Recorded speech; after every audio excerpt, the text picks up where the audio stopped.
Great to have you back on the show.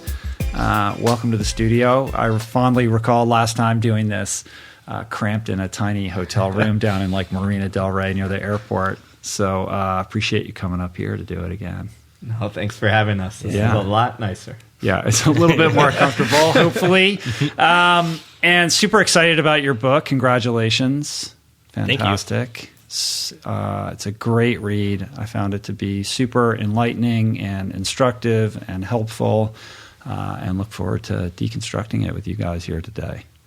Let's do it. Yeah, man. So first of all, it feels like you just wrote a book 5 minutes ago, and now you have another book coming out. So what is that about? Before we even get into what the book is, like, you it's sound crazy. Like our, you sound like our agent. It's not good. Yeah. So the short answer is that we really like to write, and we're into these ideas. The longer answer is the first book that we wrote, Peak Performance, had a pretty long runway from when we submitted the manuscript to when it was published. Mm-hmm. And we had planned to spend this time together to refine the manuscript, and it turned out that manuscript didn't need as much refining as we thought. So we had weeks on our hands in person. Steve lives in Houston. I'm in Northern California. Mm-hmm. And we just started writing another book. So this book was more or less done before Peak Performance came out. Oh, wow. That's crazy. That's amazing. So your process in terms of writing, I mean, how much time do you actually spend in person? Because you have lives on separate coasts, basically. Yeah, not a lot, actually. Not a lot. So we probably, for this book, probably only spent maybe 3 long weekends together or something like that. Right. So 3 or 4. 3 long weekends in a week, though, when we really came up with the idea. And that's where it, like, our process, that's where the kind of magic happens, is like the idea generation phase. Right. That's where we need to be together, where we're just throwing ideas back and forth and like kind of coming up with the outline of like, hey, what does this look like? Once it comes to the writing process, like we just have this refined, process where, Brad takes a little bit, I take a little bit, we share it back and forth, and it's just super in sync. So do you have another book that you've basically completed that will be coming out 9 months from now? Our agent might kill us at this point. Right. No, I'm going to plead the 5th. Right. And we should say, because there's a lot of new listeners since the last time you guys were on, Steve, elite track and field running coach, lives in Houston. Brad lives in Oakland, writer, journalist with a background in consulting, and a whole story that we went into in detail the last time you guys were here. But it is a yin and a yang thing. Like Steve brings this kind of firsthand athlete, coach, science perspective, and Brad brings kind of the journalistic approach to these ideas that you're exploring. And it seems like a nice synergistic way to kind of broach these topics.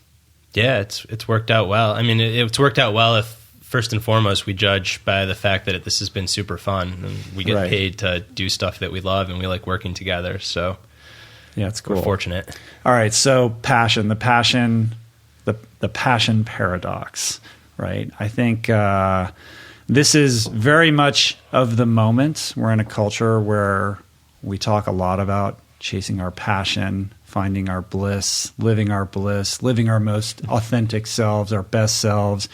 And there's a lot of terminology that gets thrown in there, from motivation to inspiration to obsession, and passion, of course, is sort of a catchphrase for all of that. But I'm not sure we really understand our terminology. So maybe the best place to begin this is to define all of our terms. Yeah, let's do it. What does passion mean, essentially, is what I'm asking. Like, how do you think about passion? It depends. So that was more or less the starting point for this book, was asking that question. Like, what does it mean to be passionate? And the word passion itself comes from the Latin root passio, and the definition of passio is to suffer. So passion, first and foremost, meant suffering. The word was created in a religious connotation with the crucifixion of Jesus, and it was the suffering of Christ on the cross was passio. The passion of the Christ. Exactly. And then over time, the word slowly morphed to this broader sense of desire, but it was still tied up in suffering for about the first 1,400 years of its usage.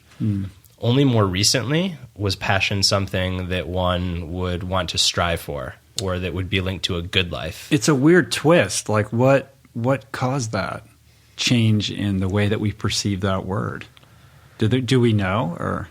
Yeah, I'm not sure exactly we know. We actually talked to a couple experts who are experts at etymology and word linguistics, and it seemed like actually around like Shakespeare it starts to begin this change, because he used it in the context of like love, which was the first kind of what I'd call positive somewhat usage of it. Yeah. But even there, it had this like negative connotation towards it. Right. And it wasn't until like the turn of the 20th century where you start seeing it in the modern usage of it.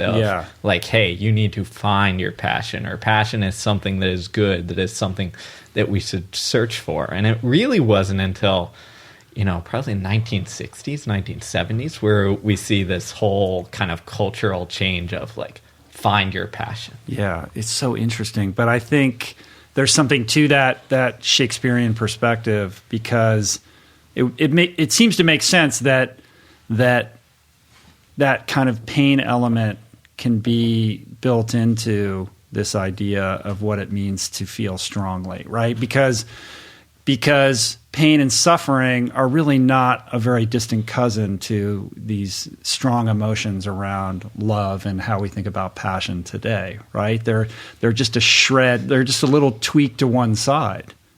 Yeah, they're exactly that. They're close cousins, maybe even brother and sister, two sides of the same coin. That was really interesting too in the research of the book. Learning not just about how the word is used and how we perceive people following their passion or people suffering, but also the neurology of someone that is very passionate versus somebody that is an addict or suffering from mental illness or some dysfunction. What's happening in the brain is very similar, if not the same. Well, I have personal interest in that, so let's explore that. Like, what is the difference? Because again, those are two things that are very close to each other. Like, and I've asked myself this question: like, am I just passionate about doing this, or do I have an unhealthy, sort of obsessive relationship with this pursuit? And I'm telling myself that I'm passionate about it, and sometimes it's not clear. Yeah, I mean, and that's where actually the origins of this whole thing started, or the whole our exploration of it, is we'd seen in ourselves some of these like obsessive tendencies. I mean, we were writing a book before our first book came out. Yeah. Right. We have these obsessive tendencies. And we were sitting there just talking about like, hey, is this a good thing? Or is this a bad thing? Or is this something we should pull back on or push forward on? And that's kind of where we had this debate of like, hey, wait a minute, is passion good, bad? What is it? How does obsession tie into it? And those were at the root of what we were exploring. And if you look at, some of the biology of it, right? We looked at the biology of addiction and of desire, and hormonally and then neurologically. So both on a hormone level and on a brain level, like, they're very, very closely related. It's almost impossible to sit there and be like, oh no, this person's like, their brain shows they're actually in love versus addicted, right? The only thing that I would add to that, and maybe this gets back to your original question, is I would say that passion isn't good or bad. It just is, and it can very much be both of those things. It can be both of those things for the same person over the course of their life. Sometimes it can be both of those things on the same day. Both of those things being what? What being are the good two or things? Being good or bad, a blessing or a curse. we can place a value judgment on it. I mean, it just is, right? Exactly. So whether it's bad or good, maybe we don't know in the immediate moment, and we only know in retrospect years later. But I think a good litmus test is the impact that it's having on other areas of your life. Like if it's setting in motion a domino effect of damage and like scorched earth relationships and failing to live up to other responsibilities, then we could probably qualify it as obsessive or addictive and thus negative, as opposed to a sustainable passion, flame that's burning in a healthy way, which is kind of what, you discuss in the later chapters of the book. Totally. And I think that you just nailed the distinction, right? So the definition, or a working definition of addiction, at least one that I use, is the relentless pursuit of something despite negative consequences. Mm-hmm. You could say that passion is the relentless pursuit of something with positive consequences, or at least with neutral consequences. Or despite pursuing it despite the lack of public acknowledgement. Like you would do it anyway, whether you're making money at it or whether you're being sort of lauded for it. If you're passionate enough about it, it should propel you nonetheless. Exactly, 100%. Yeah. And if you look at some of the research that's been done around this, they actually distinguish it between what they call harmonious passion and obsessive passion. And how you distinguish that is exactly that. Right. Is it something that you're doing because you enjoy the activity that you would do regardless, or is it something that's being driven by some external pursuit or some sort of fear that you wouldn't actually do that activity if it was just up to you? Right. So all you have to do for the sort of most extreme example of the negative in what you just described, just look to any villain in a Marvel movie. They're basically totally. The ultimate manifestation of obsessive passion gone awry. Right. Yeah. And perhaps that started with a laudable idea, but it became perverted and just the continuous doubling down on it until it becomes, this dark and I think force of nature. It's when you say it that extreme, it's a little bit more black and white. What fascinates us is that I think that a lot of people start out with harmonious passion. They love the thing itself, but then they start to see some good results. Mm-hmm. And our human species evolved to want to see good results. Social standing, rewards, that's a big part of evolution. So it's this slippery slope to starting off doing an activity because you love it, but then without perhaps even noticing, doing the activity not because you love the thing, but you love the external validation and the recognition that the thing brings you. And that can become dangerous. Now, the flip side is also true that very few people just do the thing because they love the thing. We're not robots. It feels good to be recognized. But at what point are you chasing the recognition more than the activity itself? And that's where lots of people, both in regular life as well as world-class performers, really struggle. Well, also with success begets obligation, right? Because then what you're doing becomes institutionalized. So all you have to do is look at, whether it's Tiger Woods or Michael Phelps, any super successful athlete, it starts with passion as a kid in a healthy way, doing this thing that you love. And then the success turns this into, essentially an industry in which there's a lot of people relying upon the perpetuation of that success. The love for the thing itself begins to wane, and it becomes about money and career and legacy. And then, then the crisis happens that either breaks that person or helps to rebuild them and allows them to come back stronger. Totally. Right?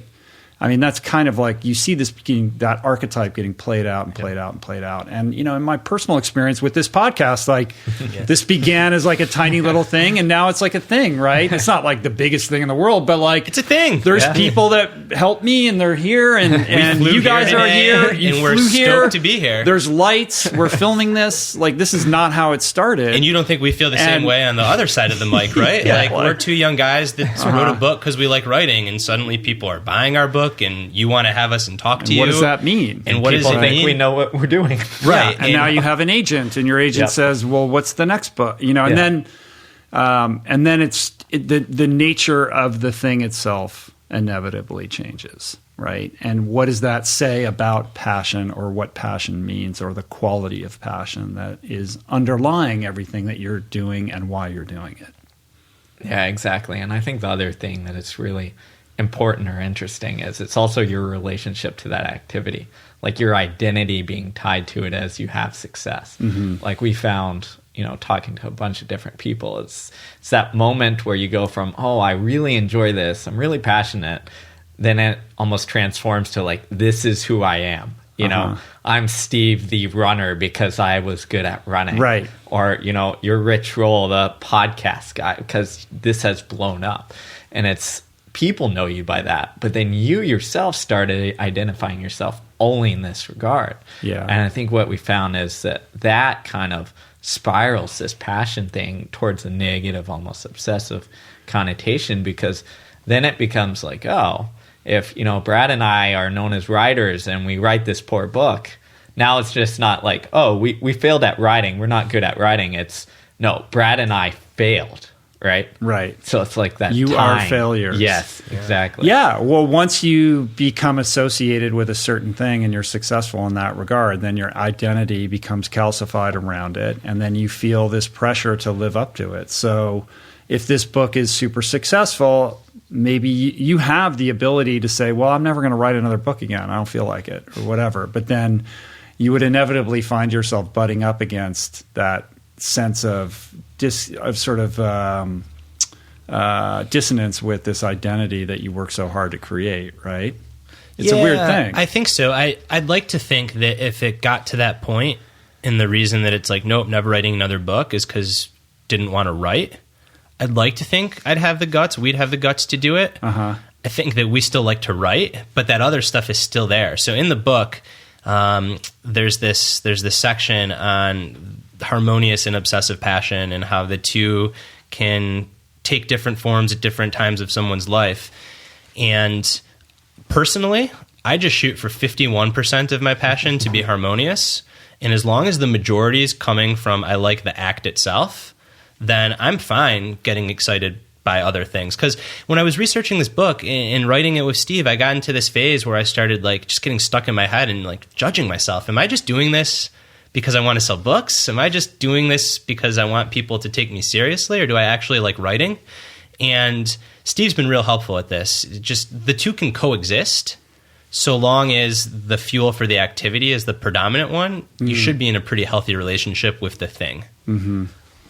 Yeah, that's so how do you gauge that 51%? Like, how do you know that you're, you know what I mean? Like for me, I you have to be really honest with yourself, but then sometimes I don't even trust my own barometer. Like I may say, well, I'm doing this because I love it, but then like what part of my psyche am I shrouding and not really being completely open with? Yeah. You know what I'm saying? Yeah, 100%. I mean, and I think that's why, you know, Brad mentioned the conversations we have, but we talk about this all the time. And I think that's part of the outlet, is talking to somebody from the outside who knows you really well, but can see those like changes in your behaviors and changes of like your attitude towards doing things. Right. And like that's where it's been really helpful in not only our writing relationship, but our friendship of like calling each other out. Yeah, it's important, right? Yeah. Well, I think the central question that you're asking in this book, and I would imagine was a motivating factor in bringing expression to these ideas, is we're in this cultural moment right now, as I kind of alluded to at the beginning, where we're encouraged to. There's a kind of war of ideas where, on the one hand, it's like follow your passion. You know, you only live once. You know, life is short. You're a millennial. Go travel the world. Who cares? And then the responsible voice on the other shoulder saying passion is overrated. Like. We're in a culture of hot takes, right? So what's the hot take? Well, like the hot take now is to say like passion is bullshit, right? You know, don't listen to your passion. Maybe you shouldn't follow your passion. You should follow through on the thing that you're good at, or the thing that could perhaps provide you with, you know, a solid career path for the next 20 or 30 years. And reconciling these two ideas, kind of bashing them up against each other, seems to be the tension or the friction that's kind of birthed the ideas that come through in the book. Yeah, 100%. And that's the title, right? The passion paradox. People want black or white. They don't like it depends. It depends is not such a great answer. But with passion, like I think, Steve thinks the answer really is it depends. And that's why we wrote the book, is to figure out, well, it depends on what? Like, what is a good passion? What is a bad passion?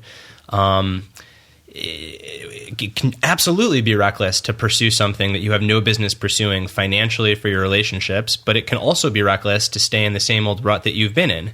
In the book, we try to tease out, well, how do you work with these questions in a way that feels right for you and that also is setting you up to have a healthy relationship with the thing? Yeah.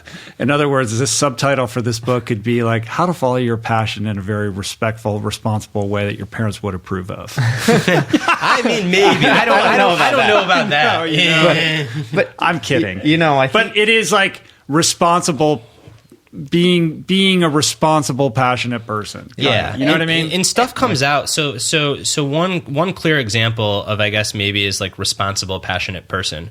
So there's this notion that if you're passionate about something, you should drop what you're doing and like pursue like your heart's desire. There have been books written about this, like you should follow your must. Mm-hmm. And what the research shows is actually the complete opposite. That the best way to cultivate a passion is to do so very incrementally and gradually over time. So if one's passion was becoming a professional podcaster, the answer is not to quit your job and start podcasting. It's to start podcasting as a hobby. I can assure you that is a bad idea. And you gradually work up to a spot where then maybe you gain the confidence based on evidence that you can go all in. And the reason that this works is because you can take more risks when you have the safe thing supporting you, which is a very different narrative. I mean, I didn't hear that narrative growing up. I heard either take the safe path, or if you take the safe path, you're going to be bored all your life. Follow your passion. Don't worry about it. Have no regrets. And those two things don't have to be in opposition to each other. Yeah. Yeah, it doesn't have to be a binary thing. Go ahead. Sorry. Yeah, and I think one other nuanced thing that Brad pointed out there is a lot of times we hear find your passion.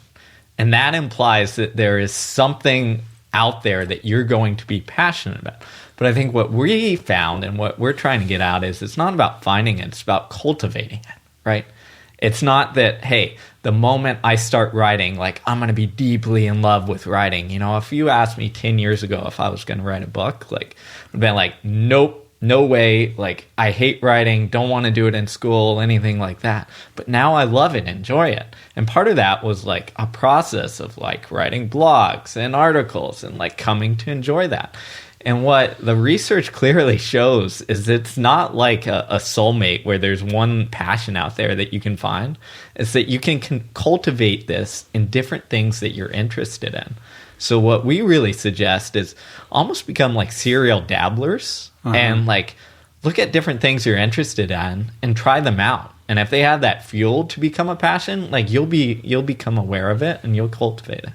I like that. I think that's really important too, because it's one thing to have this discussion, should you follow your passion or not? Passion being something that didn't even exist in the lexicon a couple of 100 years ago, yep. Right? But I think the more common thing is that people don't even know what their passion is. It's like, oh, how convenient. You have a passion. You're trying to figure out whether you should pursue it. Like, I don't even know. Like, I've just been I'm at my job and what, I'm so disconnected that I don't even know what I would do if I could do it. And that, I think, goes to the heart of what ails so many people. And so the idea that, like, relieving the pressure valve, like, don't feel bad if you don't have a passion. Right. Actually, most people don't. No, like, and Steve, try stuff that you think is cool and, like, don't judge yourself over And that. I got to give credit to Steve. Steve is so good about this. Passion is such a charged word that, like you said, you feel bad. Oh, I don't have a passion. But just follow you have this idea that people are just jumping out of bed in the morning, like lit up and just can't wait to get to work or whatever. But it's more about interest. Like the seed for passion is interest. And everyone has interests. And it's about following your interests. And I can almost assure you that if you have an interest and your first thought is, how can I monetize this? You probably will not monetize it. But if your first thought is, I really love doing this thing, I'm going to spend more time doing it, and I'm going to invest in my own growth doing this thing, whether it's writing, running, owning a business, in a relationship, you name it, then over time, it will become very clear if that's something that makes sense for you to monetize and give more of your time to. Yeah. I mean, what I always say is think about the things that you enjoyed most as a young person that kind of fell by the wayside as you got older. And some of those are silly, but some of those are very primal and may still be relevant.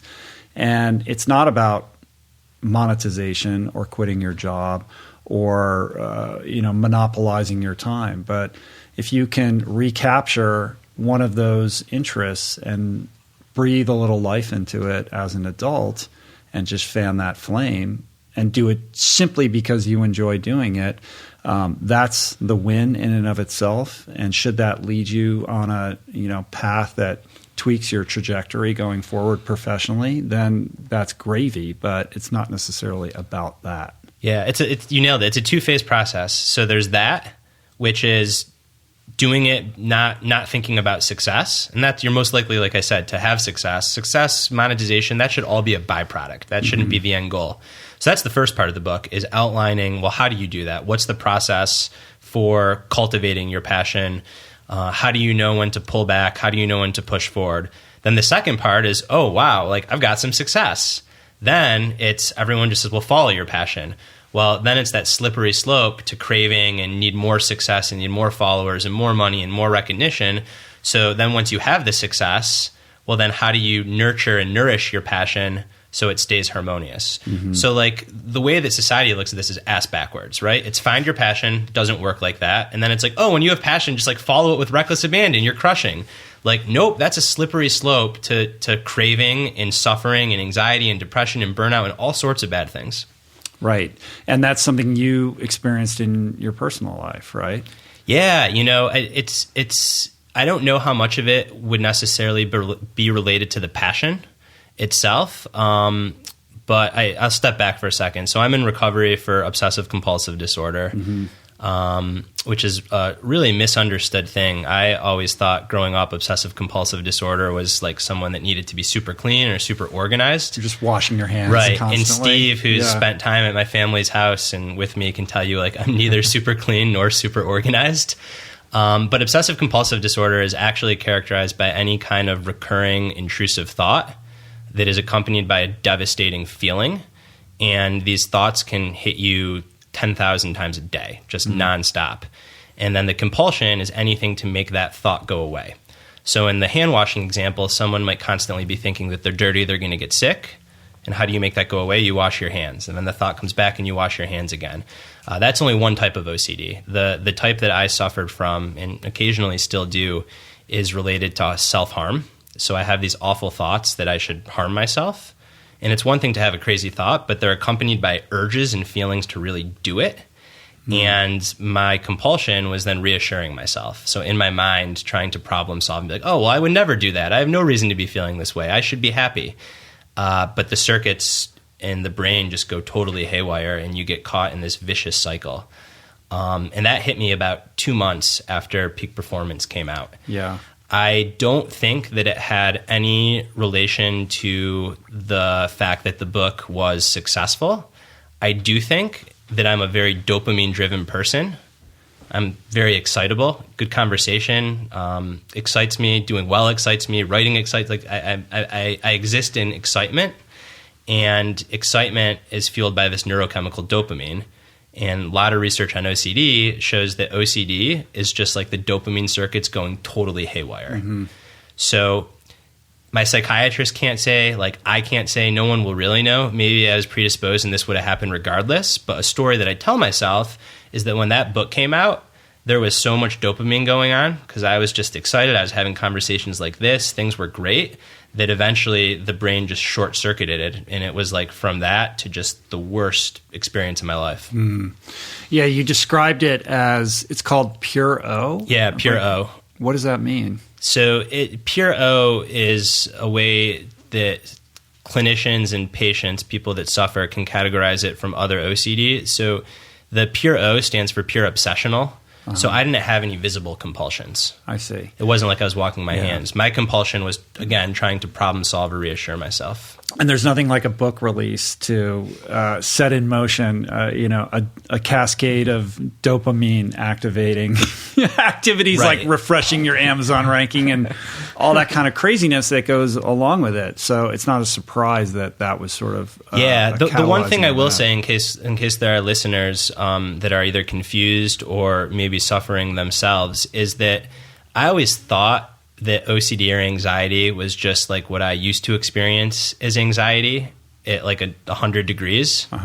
It's a totally different animal. Like there was no slippery slope from like excitement of the book, I can't stop thinking, to OCD. it was like, I mean, it's terrifying. It felt like my brain was just completely taken over. There was a week when I thought maybe I developed schizophrenia.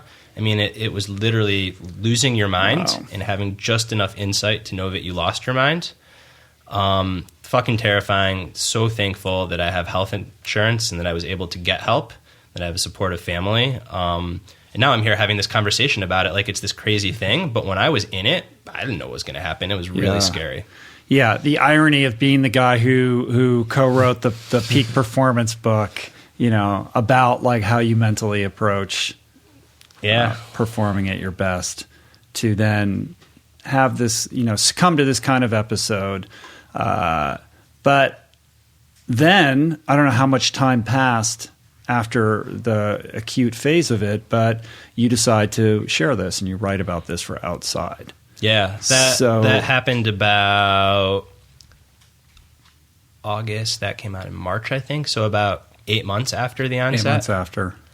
And what precipitated that was actually a singular event. I was in Virginia with my brother on what was supposed to be a fun vacation to run the Virginia, like the Charlottesville half marathon, or not Charlottesville, excuse me, the Richmond half marathon.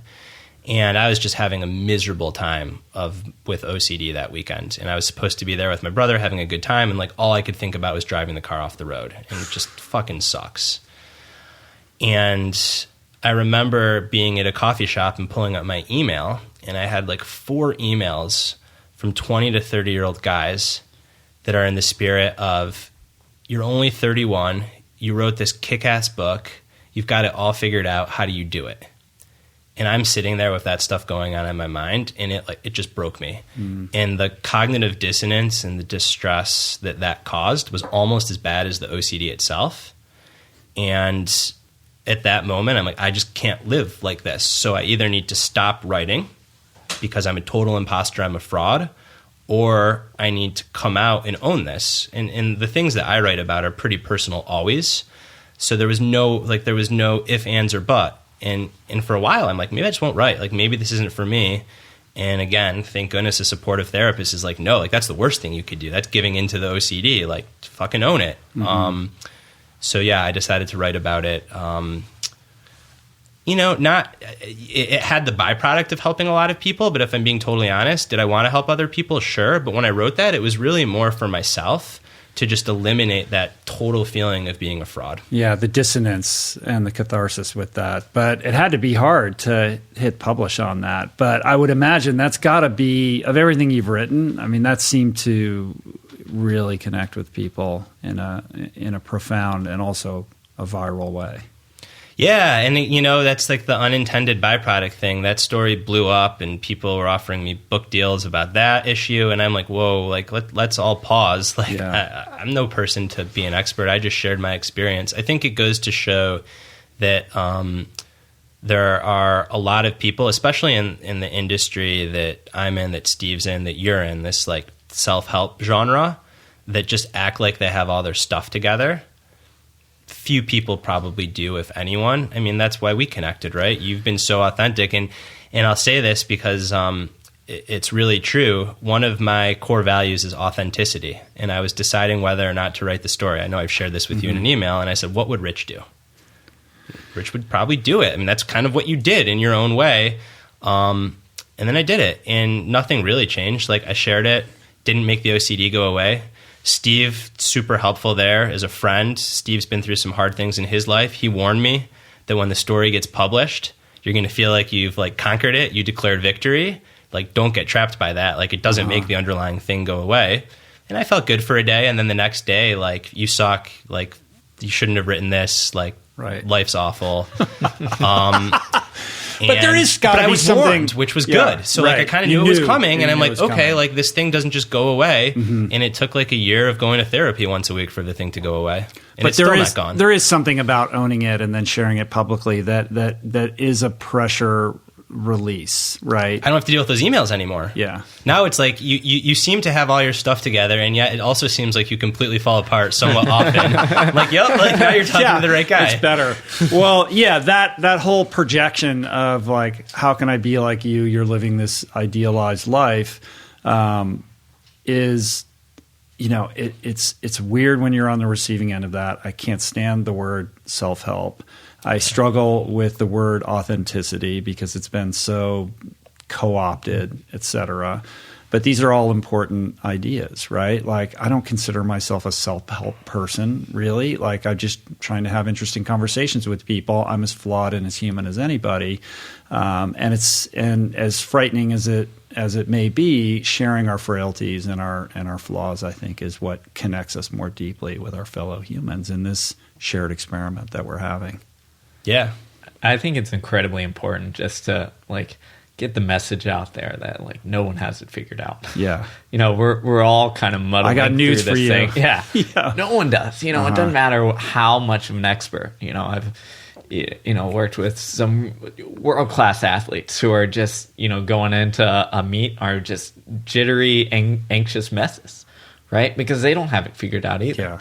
Where everyone's looking at them like, oh, they're the ones that they have the answer. Exactly. Right? And you have a very, we talked about this last time, but it's in the new book, and I think it is relevant to what we're talking about today. Have had your own, journey with all of this as somebody who came out of the gate, as this incredible runner, almost broke 4 minutes for the mile, ran 4:01. And then this becomes the quote unquote like identity that like follows you around for a very long period of time to the point where you just want to get as far away from it as possible. So talk a little bit about like how that evolution has brought you to this place. Yeah. It's kind of the heart of this book, right? Mm-hmm. It's that fact that I loved running, absolutely loved it. I would do it even if I didn't race, anything like that. But then you get success, right? And then you get known for this. And then, at 18, I'm running on, a professional meet on NBC Live and like cameras on me and all this stuff. And then your identity becomes wrapped around it, right? Where for a while I struggled and still struggle on, am I Steve the failed runner? Because I never went under 4, never met my expectations. But you're the only one who attaches that word to that. Right? Exactly. Everyone else is like, that dude ran 4:01, or that's the guy who ran 4:01. Yeah, exactly. But in your head at that moment, like you blow it up into this big thing of people must see me this way. And, for a long time, like I'd show up for, a weekend 5K local race, and I would hate it if someone recognized me out there because I'd be like, well, I'm just going to go run, 15, 16 minutes or something not up to like my par of what I thought was good enough. And I would despise being out there and doing things. And like for years, I didn't race because of that. For years, I kind of regretted or it didn't have a good relationship with running, which is something that, again, I grew up loving and was a passion and all that stuff. So how did you get to the other side of it?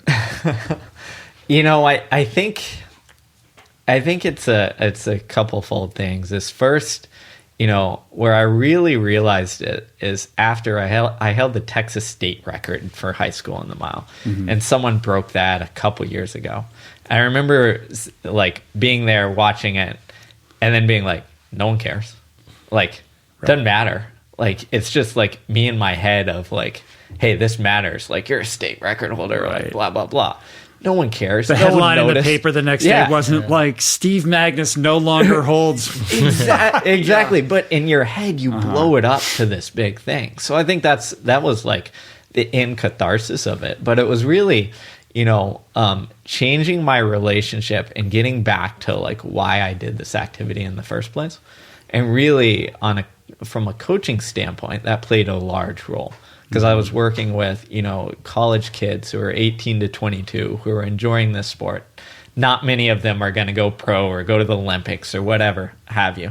And it's really saying, what am I trying to help these kids with? Like, what should their relationship with this sport that they enjoy doing be?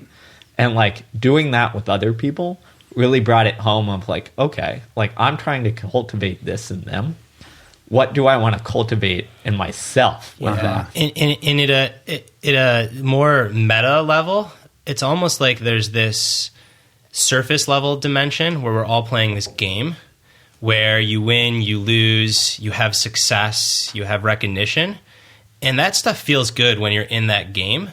But underneath it, there's like this more like ultimate dimension, which is really about like love, right? And do you love the thing that you're doing?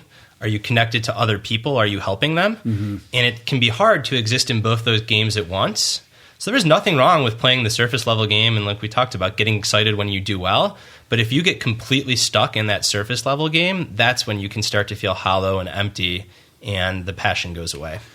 Yeah, it's not a healthy game to play. It's not sustainable, and it's not going to make you happy. And I know that as somebody who's played that game. You know, it's very alluring to get caught up in a lot of that kind of statistical data around how well you're doing with everything that's available on the internet now when you put content out into the world. And I'm constantly having to like remind myself or bring myself back to the why behind what I'm doing. And I'm as flawed as the next person and driven by ego and all that kind of stuff. And I'll get like, why is it, what, you know what I mean? And I'm like, I have to, it's a practice, right? Yes, just like meditation is a practice. Yes. Okay, why am I doing this? What's important about this? It is about connection. It is about love. I started this because I love having these conversations. I want to create a deeper connection with human beings. And everything else around that is just ephemera. Yes, and that we say that in the book over and over, that passion is a practice. I think that's another one of these flaws, right? So just find your passion, bullshit. Just follow your passion, bullshit. And be passionate, or like passion is like lightning striking and then you're passionate. Like no way. It is an ongoing practice of cultivating, nourishing, and then coming back to what matters. Yeah, and it also involves doing a bunch of stuff you don't want to do. Just because it's your passion doesn't mean you're stoked about every single aspect of what's entailed in pursuing it. Yeah, 100%. I think it goes back to, we have these like false ideas of like what it looks like. And I think it's almost like the same thing you mentioned there with this comparison, right? We think this is reality over here, but it's not, right? We think passion means that like I'm going to enjoy this every single time that I do this, but a lot of passion is in that grind, and a lot of making something go from like interest to passion is actually in the grind of doing it. Mm-hmm. Yeah, I mean that's something that everybody from Gary Vee to David Goggins talks about. Like Goggins talks about you have to be obsessed, and you have to get in the muck and callous the mind and all that kind of stuff. And it's unbelievably inspirational. As much as he hates that word and would not use it, it is. But it's also not necessarily a recipe for most people, because most people are not going to wake up at 1:30 in the morning to go to the gym and do the things that David does. He can set this example that helps us, push through our own personal boundaries in maybe an incremental way. But how do we find a sustainable, propelling fuel in passion that will allow us to flourish over the long run versus, the unhealthy, grind until you die? And I think one of the things that is almost another nuanced part of this is it's not necessarily bad to almost like go all in for a little bit. Right. Yeah. But it's like having the awareness to know like, all right, like to get this done, like I'm going to have to go this obsessive, go all in. But then I've got to come out of it, unless I want to be down this path of like, I'm going to be obsessive and I'm going to burn out. Just go all the way into burning out. Yeah, and that goes to self-awareness, which is a big point of your book. I mean, you talk about the illusion of balance. We've talked about this before. Brad, you've written about this extensively. This is a subject matter that's super important to me too, this illusion of balance. People saying you should eat a balanced diet and live a balanced life. I don't adhere to that. I think that, like you said, it's okay to go all in, but you have to have the self-awareness to then pull yourself back out. Like I talked about this with Michael Gervais, and he said, instead of thinking about balance, just think about presence. Like, can you be present in what you're doing? And I think you guys have sort of gotten at the same idea, but you're using self-awareness. Yeah, I think so. What we mean by self-awareness is the ability to see the inertia of what you're doing and not to let that inertia drive you, but to make sure that you're driving the ship. And again, it's nuanced, and it can be hard to tease out which of those two things it is. And that inertia, part of that is from the external results that we talked about, but part of that is also just because you really like the thing. And it's this constant practice of looking back and saying, well, what am I giving up as a result to go all in? What am I sacrificing? And is it worth it? And just asking those questions is helpful, but what we found and what's in the book is there are some concrete ways to do this that have been verified by science that then we've personally experienced. So one of my favorite is to disconnect and spend time in nature, experience awe. And I know in my own life, there is nothing like a day hike or a backpacking trip that helps me figure out what matters to me. Like when I come back from that, what am I excited about? And I can tell you, it's not checking my Amazon sales rank. It's like spending quality time with people that I love and writing, like two activities that are completely unrelated to any external measures. Another way to do this that we discuss in the book is to reflect on mortality. So I don't want to use the word good, but a powerful practice that we recommend is once a year read a memoir of someone that's in the dying process. And coming out of a book like that, for a lot of people, it gets really clear how you ought to be spending your time. And whether you want to call that, it's almost like self-awareness is the skill that lets you be present for the things that matter. The thing is, if you're obsessed, you're not going to allow yourself to go on that day-long hike because you're too obsessed. 100%. That's the rub, right? And that's why we frame this as it's like these skill sets that you need to develop. Because I've been there before. Like I've been totally 100% obsessed, all in, forget about everything else, right? And anybody can go there, but like what we're trying to get across is, hey, like if you can develop these skill sets of self-awareness, of creating a perspective, of giving yourself these other things to do, then you're going to be in a better position once that inertia keeps rolling and you start to go down that path. You can take divert and take a different path. I think what happens is somebody is super passionate about the business that they're starting or their athletic pursuits, and they may have heard stories about how people can become too obsessed and too passionate, but they think it doesn't apply to them, that they're going to be different, right? Yep. And so whether it's the woman at Theranos, or what happened at Enron. Enron, exactly. Yeah, is the other example that you use in the book. We see passion unleashed in an out of control way, in the same way that it's very similar to what Ryan talks about in Ego the Enemy. Ego is the enemy, where when these things are unchecked, things that we think are positive forces that are propelling us to succeed ultimately become our Achilles heel that destroy us.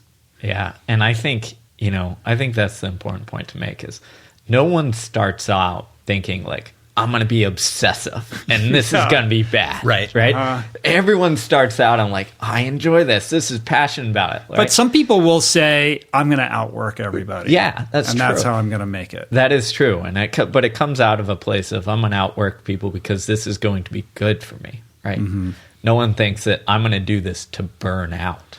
Right. And I think that's why it's incredibly important to cultivate these skills, but also have people around you to give you that check, right? Mm-hmm. To put you almost back in place when you're headed down these directions. Yeah, it's and sometimes you do need to outwork everybody. Yeah. Again, this book it's a deep dive into nuance. Trying really hard works until it gets in your way. Mm-hmm. And then the practice is, well, how do I identify when it's getting in your way? Well, that goes back to the self-awareness piece. Yeah. Right? Yeah. So that seems to be almost the most important aspect of all of this. Because if you lack self-awareness or you're just disconnected from yourself, then you're not going to be able to really navigate the treacherous waters of figuring this stuff out. Exactly. I mean, if you don't have self-awareness, you probably are going to have difficulty figuring out what you're passionate about to begin with. Yeah. The most important thing you can do is invest in that personal journey to be integrated enough so that you can trust your instincts and have a kind of reliable constitution for making these judgment calls. Totally. But self-awareness it's a part of this passion of practice. We think the word self-awareness, I know myself better than anyone knows me. It's not true. No, not. There's only there's some really neat research that 95% of people are not self-aware is judged by a complete stranger can better assess their personality against validated scales than they could. Only about. I'm not surprised, but that's so amazing. Only about 5% of people can do better. And what's really interesting, what criteria are they judging them on? The 95% of people are the ones that think that they're the most self-aware. So it's like this delusional effect that lots of us have. I don't know the exact criteria. It's in the book. There are validated psychological measures of, I think it's personality, like various personality traits. And let's say that you were to go do some interaction and a stranger were to watch you, and then the stranger rates how you would fit into these quadrants, and then you rate it. The stranger does better with a trained psychologist eye on you. And that's what we've come to coin, like the inertia. You don't see clearly when you're in the midst of all this inertia. So community is huge, and people that you trust, because it's one thing to ask someone and not really listen. It's another thing to ask someone, have them tell you, wait a minute, go this way, and trust them enough to do it. And then there are things that you can do as a part of this practice of passion to develop the ability to see yourself more clearly. That's fascinating. One of the simplest and very tactical things that we recommend in the book is pretend that you're giving advice to a friend. And it sounds like... in giving advice to yourself. And then give advice to yourself. And this comes up for me all the time in a very particular way, and that is around my own exercise habits. So I tend to never want to miss workouts, and that will often mean training when I have an injury, and I probably shouldn't. And I will, without fail, there's two guys I go to the gym with, Scott and Justin. I'll be walking to the gym, and I'll be like, if Scott's biceps tendon was hurting him, and he asked me if he should bench press, what would I say? And the answer is always, dude, take a week off. Like, you're fine. And I have to ask myself that question like 6 times on the way to the gym. And then maybe I won't bench press. But if I don't ask that question, I'm going to the bench press. And that's just a very concrete example. But I think that little twist, if you really imagine someone that could be in a similar situation than yourself or as yourself, and then ask that question, that can be helpful. Yeah, it's almost more complicated than simple self-awareness, because you can have the self-awareness to know that it's not a good idea for you to bench press, but then you're going to do it anyway. You're still going to do it. Yeah. So there's self-awareness, and then there's the action taken upon that self-awareness. Yeah, exactly. We're almost working against like our inbuilt cognitive biases, right? I mean, we're unbelievably like rudimentary creatures in so many ways. Like when you look at the judicial system and how unreliable witness testimony is, like all these things that we think we're good at, we're absolutely horrible at. Exactly. And we have an inbuilt bias to tell a story that is good for us, right? Of course. No one wants to sit around and be like, oh, I'm a liar, cheat, et cetera, or like, oh, I'm not strong enough to do this, right? We have an incentive to tell ourselves a good story in our head. So it's almost like we need these checks and balances to make sure that like we get out of our own way. And to react to a good story. Yeah. Like, oh, find your passion. Like, just wait for lightning to strike, and then you'll be happy. Okay, that sounds good. I'm going to wait for lightning to strike. And when you follow it, like pursue it. My mom, she sent me this book well before we were writing this. And I love my mom to death. And she's a very, what's the word I'm looking for? Just very emotive in a nurturing way.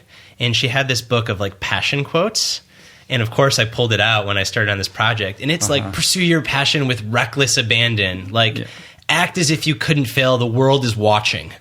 And I'm like, oh my gosh! But like, you're gonna have a panic attack just reading that, right? But this is the kind of stuff that's what's out there because it sounds really nice, and then people end up trapped. Yeah, that's so funny, man. I think it's it's really hard, and I think we've moved away from that kind of community integration that, for thousands and thousands of years, this is how humans lived. And now we're so fractured, right? We're lucky if we have one or two good friends who knows us well enough to call us on our bullshit because they see us consistently enough. But I think with that progressive isolation, that level of self-awareness becomes even more more deeply jeopardized. It becomes more difficult to really see whether you're operating in an objective way. And it's even worse in today's modern society, right? Because we're going to project an image on Instagram or Twitter, right? Exactly, or wherever it is, right? So we're almost in the habit and business of projecting how we want to be. So not only do we have to deal with our own delusions, but now we're creating them. So there's an expectation. Yeah, exactly. And then just like the writing, how do I live up to this image that I've crafted for myself? Yeah. It's tough. It's not good, right? No, it doesn't feel good. Yeah. And that's part of the practice of passion, is to be vulnerable and to build community and to have people that you trust. And that all leads to harmonious passion, versus the obsessive passion is this, I've got it all together, I'm bulletproof, I can't fail. And then what happens, as Steve said, there's this identity fusion. And then when you do fail, well, it's not just the thing failed, it's you failed. Mm-hmm. And then suddenly lying becomes more of a temptation, acting unethical. There's some research that we profile in the book that athletes who use steroids are so much more likely to... So I'll step back. There's this model developed by a psychologist named Robert Vallerand, and it's a survey that lets you answer questions, and it will tell you you're obsessive or harmonious and where in the spectrum you fall, because it's not black or white. There's a direct correlation with people that fall in the obsessive side in steroids in sport and unethical behavior in business. And it makes total sense because, again, if the thing that you're passionate about is the result and your identity is tied to that result, and the result doesn't happen, you're going to do anything to get the result. Because as Steve so often says, it's no longer an attack on your business, it's an attack on you. Yeah. And when we're talking about it, it sounds so clear, but it's when you're in it and you're doing the thing, it's this really slippery slope.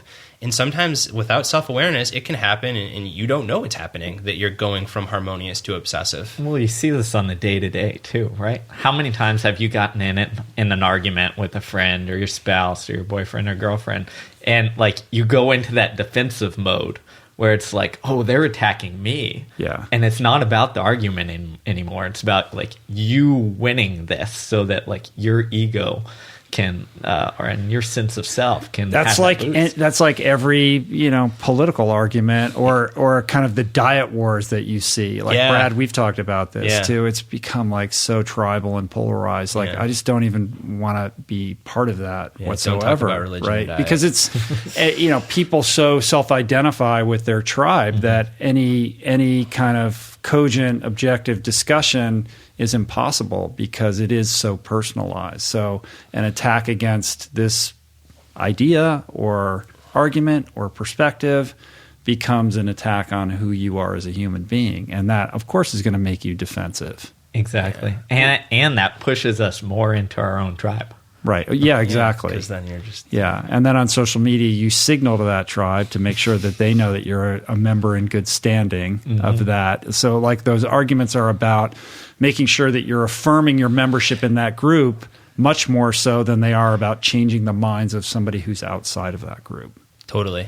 One practice, in coming back to the example in particular of passion, that because again, this stuff can make sense intellectually, but then it's hard to actually act on.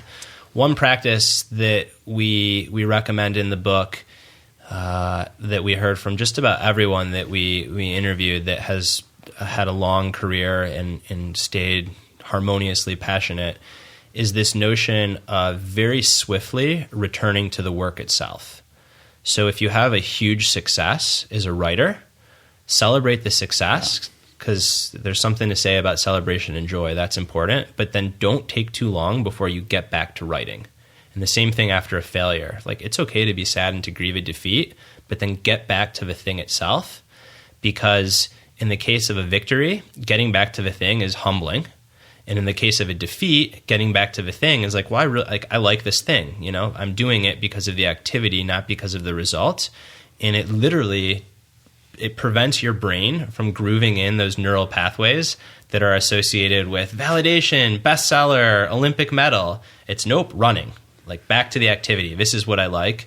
And in the case of defeat, same thing. You're short-circuiting the brain's process to really hardwire all these negative emotions, or I'm a failure, and then that just builds more pressure for the next time. It's again, nope, back to the act. Right. So you're reinforcing process as being the end game, as opposed to the results of that process being the determining factor in how you feel about what you do. Yeah, because the results they're so transient. If you think, like, we spend our life in the process. Mm-hmm. The amount of time that you look at the New York Times thing and see your book is a bestseller is 1 second. Yeah. But then you can spend years thinking about it or being bummed out that you missed it, and like your friend Mike Gervais said, not really present for your life. And there's something about getting back to the thing that doesn't let that delusional, not even delusional, but that being elsewhere, worrying about success or failure, take root in your brain. Yeah, and let's just be honest, that's very hard because, listen, if you're going to open up the New York Times and you're going to see that your book is listed on that special list that they make in that newspaper once in a while, that is intoxicating, right? Yep. And that's something that's going to get you excited. And also, it's going to lie to you. It's going to tell you that this is what's going to change your life. This is what's going to make you feel okay. This is why it's all worth it, et cetera. All of that, which is an illusion, of course. That you don't realize until you experience it and understand you don't feel any different about your life. And what is that? What is that sound as you describe that? Where we started, eerily like it's like addiction, right? Like that's the pasio, that's the suffering. So you said, is passion good or bad? And I'm like, it depends. Well, that kind of passion might feel good, just like your next hit feels good, but ultimately that leads to suffering because it's constantly craving, and once it goes away, you're miserable. Mm-hmm. Whereas but if you love writing, then you're like, this is awesome. This just means I get to do this more. Yes, but then get back to the work. Don't sit there talking about how you're a New York Times bestselling author. Yeah. Be proud of yourself. Don't minimize the success, but then like ass in the chair, start writing. If you're an Olympic medalist, you got to get paid. Like go do the media spots. Butt on the track, I guess in this case it's feet on the track, start running. And same thing in business. Really successful executives are the executives that do the work. Not the executives that talk about the work, not the executives that go on TV about the work. They're the ones that do the work. Mm-hmm. And all the science that you guys reviewed, right, in this book, what were some of the more surprising findings that you came across as it relates to passion? I got one. It was you think. Yeah. So there's a neuropsychiatrist named Mark Lewis, and his work around what happens when you're in the throes of an obsessive passion shows that it's very similar to individuals suffering from eating disorders. Whoa. Because when someone's suffering from an eating disorder, when they look in the mirror, they don't necessarily see someone that is too thin and sick. They see someone that is too big. And it's the same brain activity when someone is in the throes of an obsessive passion. So their company may be failing, they may be ruining their marriage, they may be lying to the feds, but they don't see any of that. They just see like, we're on this mission, got to succeed, right. Just like the person with an eating disorder has got to lose more weight. And that's that linkage again. That's passion, right? In the case of the not the person with the eating disorder, you can even say an eating disorder is passion about losing weight. Yeah, to the you can degree. Be very passionate about destroying your life. Yeah. You can be very passionate about being a victim. All those things are true. So the when the idea came together, we started like, these are interesting concepts to explore, but then the science really drilled it home that like passion, suffering, it's one coin, and it's often about where you direct it. Another example that's similar is if you think about the act of training for the Olympics to swim. You were a swimmer. Mm-hmm. 6 to 8 hours a day in the pool, maybe. I don't know. Maybe there's some land work. So, you are staring at a line in water to the exclusion of everything in your life for 6 to 8 hours a day. And when you're not in the pool, you're probably thinking about your workout. That sounds a lot like OCD. Like the obsession is Olympics and training, and the compulsion is you swim. But it's pointed in a positive direction. And I think Olympic athletes are awesome and super inspirational. But what we want to do is we want to point out, like, this stuff just isn't so simple. Right. And It's insanity. There's dark sides. It is insanity. Right. So we're very, in the way that we're selective about which animals we love and which animals we eat, we're selective about which obsessions we socially approve of and which we decide are addictions that we need to malign. And it's the gift and the curse. I'll say one last thing about, because the OCD part in particular, the closest thing, and it's still a world away, but the closest thing I can describe to my brain when it's in the storm of OCD is my brain when I'm writing. Because it's just like I'm locked into the book. Like, it feels somewhat similar. I could be at the dinner table, but I'm thinking about the book. I could be at the gym, but I'm thinking about the book. It's just, I'm obsessed with it. And that is a great gift. And I really like writing, but it's that same brain chemistry that if it's pointed in another direction, it, can go awry. So there's this notion of, there's at least I think, like, there's two ways to go about it. There's realizing that your temperament is as such and pointing that in positive directions. And at the same time, there's working on self-awareness and skills to be able to turn that off when you want to and to be able to choose to. Yeah. And I think, that's the kind of greater thing that we noticed in this book is it's all this stuff is on a spectrum, right? It's not good or bad. If you look at Olympic athletes, like when they're done with the Olympics and on their break, let's say, they exhibit the exact same symptoms as an addict getting taken off drugs, right? Depression, anxiety, all those things happen. And the same thing, talking with Brad a little bit, is actually growing up, like, I had OCD. I just didn't know I had it. So I had all these compulsions. So I'd have to touch doorknobs or else I thought I was going to, like, something bad was going to happen. Turn my alarm on and off 7 times before I went to bed or else I thought I'd wake up dead. Stuff like that. And those were all, in retrospect, looking back, oriented around running performance. Like not originally, but ritualistically. Yes, all ritualistic. Right. And but like as I grew up, or as I grew into running, like I just directed all of those like rituals and obsessions towards running.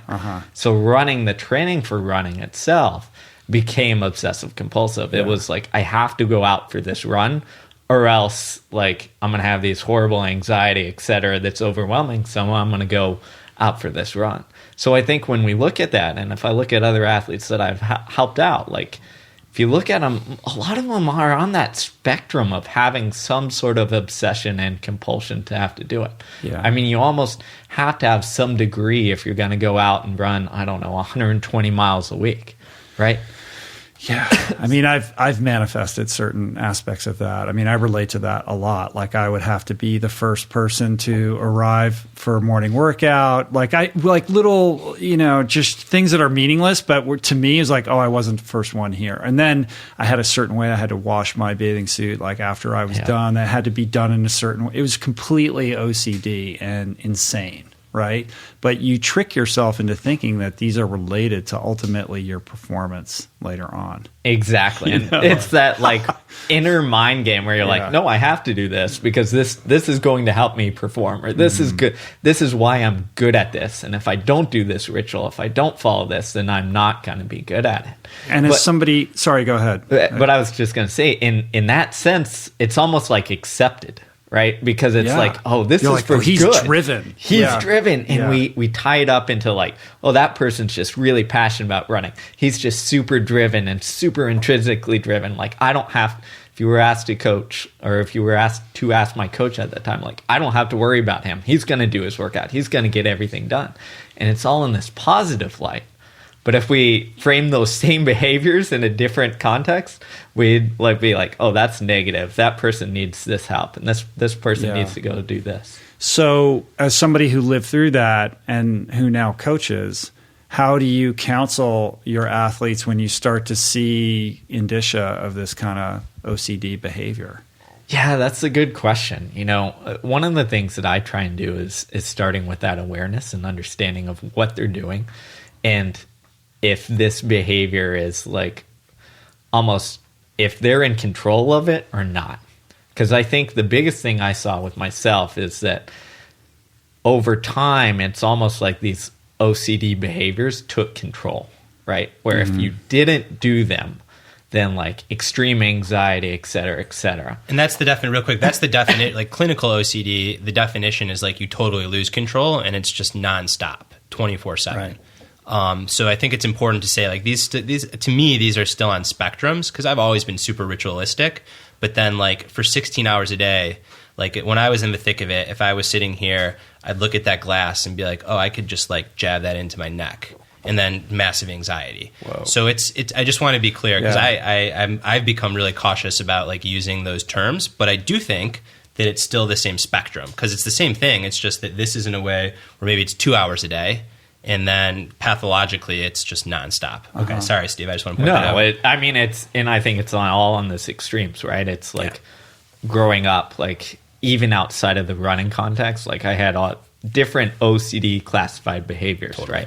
But I wasn't going to sit there and wash, like I didn't have it so bad that I was going to wash dishes for 2 hours. Right. Or wash my hands for 2 hours. Yeah, walk around in a circle for 10 hours or do something exactly. crazy. And I think that's where it's really important to see this spectrum. And I think that's what's really important about human nature is I don't know about other, mental health issues, but I imagine they're all on these different spectrums. And then just in the athletic world, people who maybe are mildly on this spectrum have channeled it into this thing, right? So we've accepted it as like we normal. Reinforce it. Right. We celebrate it, yeah. actually. Exactly. And in a lot of sports they do, and a lot of coaches actually do. They'll reinforce this like, oh, that worked last time, like keep doing this ritualistic behavior. And then it spirals and can spiral out of But control. if you could control it, and the outcome is positive, then I think it's a good thing. Like David Goggins, who you just had on your show, he is a super disciplined creature of routine. At least it sounds like it. And he seems to be loving it and enjoying life and inspiring people. So maybe that's not a problem. And again, it's like this, it's the gift and the curse. It depends on where it's pointed. Maybe it even depends on at what point in your life you're at, right? If you're doing certain behaviors when you've got 2 little kids at home, maybe that is harmful. Whereas if you don't have 2 little kids, it's great. So it's these kind of nuanced things. Right.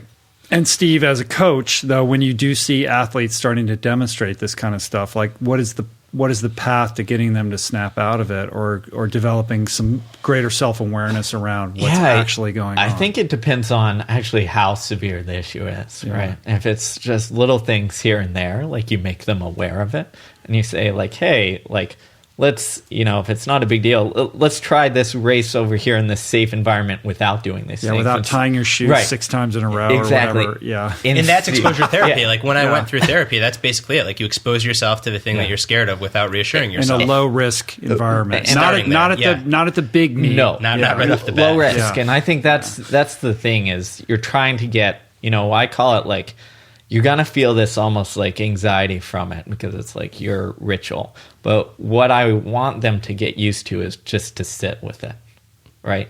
And if you can have the ability to like just sit with that and understand and see it like come and like go and nothing happens and you raced fine and all that good stuff, then you can get out of that. But, on the same side, like I've had athletes who have exhibited behaviors that further along in the spectrum there, and I think that's where it's almost where you need bring professionals in, right? Because if it starts infiltrating other aspects of their life or starts infiltrating or interfering with making it where running and racing is no longer something that is enjoyed, but instead something that like, okay, I have to go through this and do this and do this and do this just to get on the starting line. And then I don't really enjoy doing this, but it's the only thing I've done and my identity's wrapped around it. So I'm going to continue doing that. Yeah, it's an example of passion turning malignant. Like it almost becomes this cancerous growth as opposed to this, beautiful sustaining force. Exactly, 100%. And one of the things we talk about when we talk about passion is how to find it, how to find your passion, then how to chase it, how to chase your passion, how to live your passion. But what we don't talk about is when it's time to let go of your passion and move on with your life, right? And that might be my favorite chapter in your book, by just bringing this up and using examples of other people like who have come to this place of deciding like, hey, I know that my identity was wrapped up in this, but it's time to do something different. So can you guys talk a little bit about that? Yeah, I'm gonna let Steve take this first, because I think Steve directly experienced it with himself running. Mm-hmm. Yeah, sure. I think it's almost like you have to come to peace with it, right? You have to come to terms and peace with whatever you're doing, and having like the awareness that this isn't the only thing I am. This isn't the only person I am. It goes back to the identity piece, right? And you have to come to terms with that before moving on to the next thing.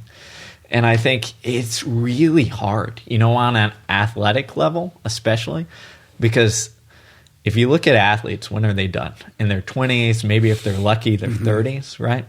And they've spent their entire lives like building towards this thing and wrapping yourself around this one thing. And then you get to the point where most people are building their careers, and you have to like end yours. And then all of a sudden you're like the 22-year-old out of college figuring out, okay, what's next? What's the meaning gonna, like, where am I going to get with meaning? the snap of a fingers? Yeah. It's overnight. Exactly. And so many athletes find themselves thinking for the very first time about what might come next, because their training, their whole life around the pursuit of excellence in their sport is so all-consuming, there almost isn't any room for entertaining what's going to come after. Yeah, and it's in sport in itself, like, is very good at giving you like this end goal and this purpose and this definitive thing to shoot for. Well, life is kind of nebulous to a degree, right? We have to make those decisions ourselves. When we're in sport, like, those decisions are kind of made for us. Yeah. So it's kind of like in the military. Exactly. Well. Yeah. So I think it takes a lot of work, and I think in the sporting front, like, you need more work on preparing people to make that transition. And, they have the skill set needed, but no one tells you how to like find something, or how to, direct your purpose and drive to something new and different. Yeah. I mean, it's a huge problem. I think that the NC2A, or every college, every, sporting federation should have something set up to help athletes transition out of their sports, to make it a more graceful entryway into the workforce. I experienced this myself. Like, I wasn't even that good, and I had a major existential crisis. It's like a mourning. It's like a funeral when you finally say, I'm going to put this away and I'm going to do something else. And what makes it worse is that you have this ability to dedicate yourself to work incredibly hard, to endure suffering, like all of these characteristics that you think would translate into the workforce and be valued. But if you're disconnected from what it is that you might be interested in or good at, because you'd never really thought about it, then it's hard to figure out, how to, find the round hole for the round peg. Yeah. And you end up there's a lot of people that struggle with drugs and alcohol and all these kinds of problems because they don't know what to do, and there's nobody there. Everyone just they've been on the cover of magazines for a decade, and then suddenly they're a civilian and they're like, okay, go be an accountant. I don't know. We talked about cultivating your passion via dabbling in interests. Well, in college, if you're an athlete, this as well. Like, you don't get time to dabble in any other interests, right?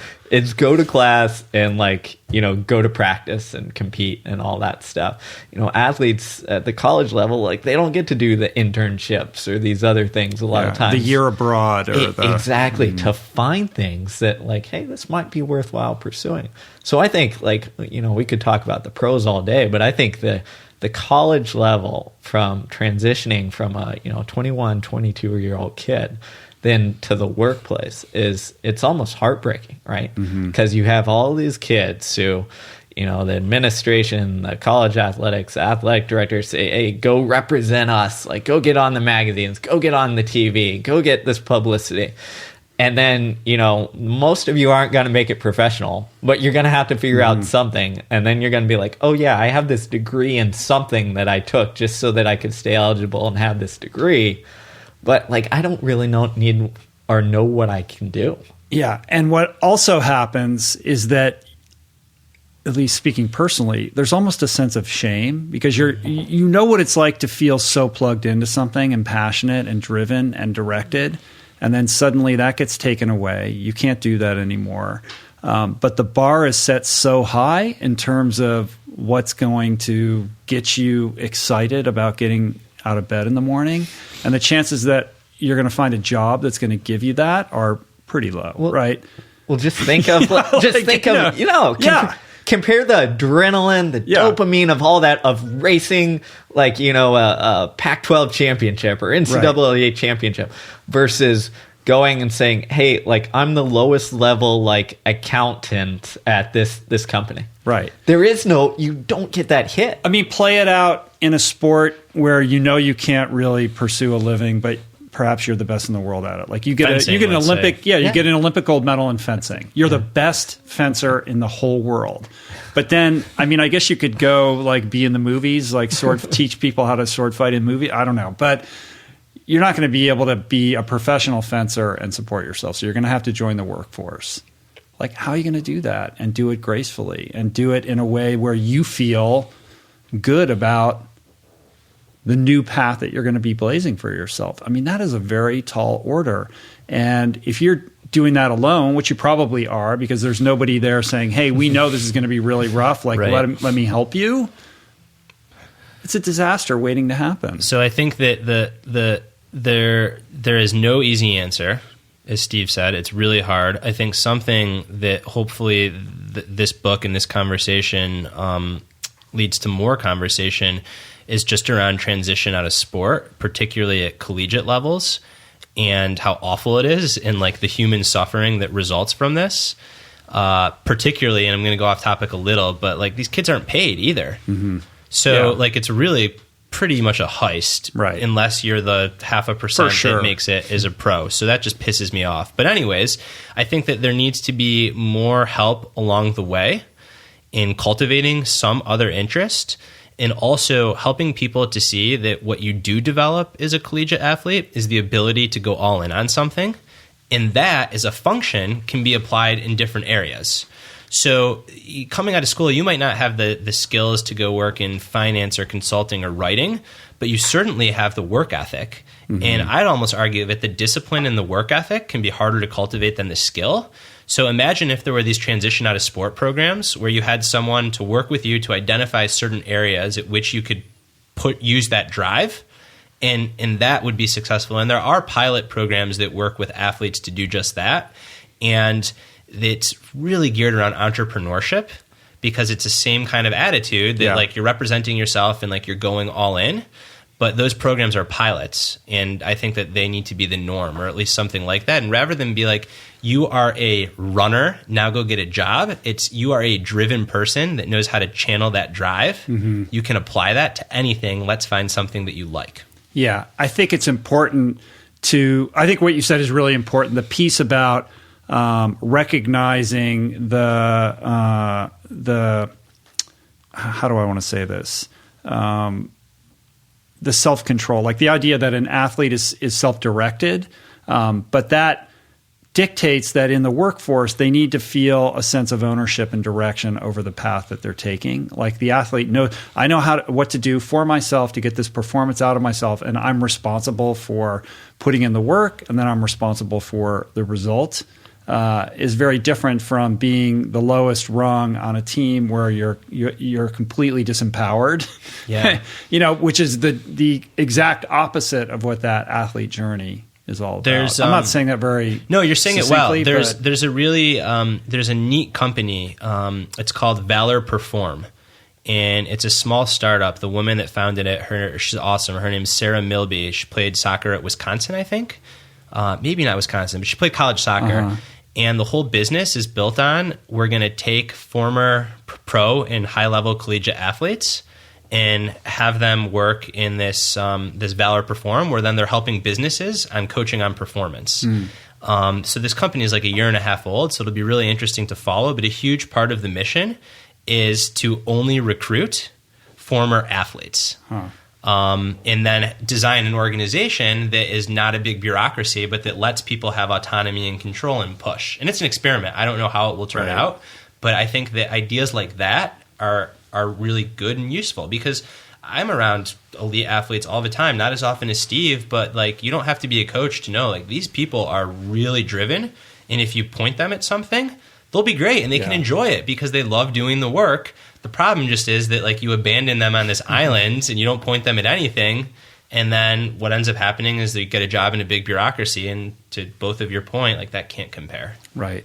I would also encourage any athlete who's listening to this, collegiate athlete or otherwise, to take a tip from what you guys said earlier, which is this is not like finding your passion isn't like the love of your life kind of thing. Like, you can have multiple passions, and just because you're all in on your sport, and it doesn't even have to be sports, it could be whatever it is. Just because you're all in on one thing doesn't mean that you've crowded out all the space to be interested in something else.